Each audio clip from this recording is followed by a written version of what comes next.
అరే ముందల్నే గ్యాస్ రేట్లు పెరిగిపోతున్నాయి. రూ. 100 రూ. 92 రూ. 120 అవుతున్నాయని ఎవరి బాధ అనుకుంటే ఈ దొంగలని చూడకులేమో ఏడ పడితే ఆడ ఆటోలు దొంగతనం చేస్తారు. మొన్న ఏమో ఒక ఆటో దొంగతనం చేసుకోపోయారు.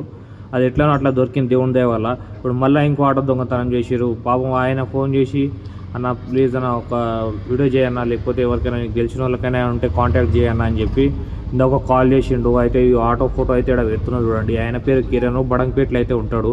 ఎవరికైనా కనిపిస్తే కొంచెం రిక్వెస్ట్ చేస్తున్నాం.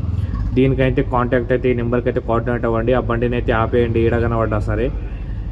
ఇది చాలా ఆటో వాళ్ళ పరిస్థితి ముందనే మంచిగా లేదంటే వీళ్ళు ఇంకా ఇంకా దొంగలంజోడుకులు ఆటోల మీదనే పడుతున్నారు. ఇంకేం చేయాలన్నా? ఈ ఓలా ఉబర్ ర్యాపిడో వాళ్ళు ముందనే దోసుకొని తింటారు మనల్ని. ఇక ఈ ఆటో డ్రైవర్లు కొంతమంది దొంగలంజోడుకులు ఇట్లా తయారయ్యారు. ఇది మొత్తం ఎవరు చేస్తున్నారో ఏ నా కొడుకు చేస్తున్నాడో ఆ లంజోడుకులు దొరికినానికి ఒక్కని కొట్టినట్టు కొట్టాలన్నా ఈ లంజోడుకులని.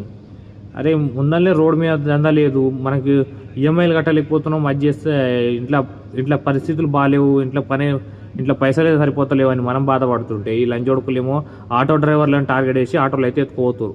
ఆ లంజోడుకులు ఏడో దొరికితే ఆడిని కుక్కని దొక్కినట్టు దొక్కాలి లంజోడుకులని. అమ్మ పిచ్చి లంజోడుకులు. అరే అమ్మ కొంచెం ఆలోచించండి అన్న. మేము ఆటో డ్రైవర్లు, మేము కోటీశ్వర్లం కాదు. మా ఆటో ఎత్తుకోపోతే మీకేమొస్తుందన్నా? ఏదో దొంగతనం చేసి ఏదో పెద్ద పెద్ద చేసుకోండి. మా వెనకాల ఎందుకు పడుతున్నారు మీరు? అమ్మ పిచ్చి లంజోడుకులు.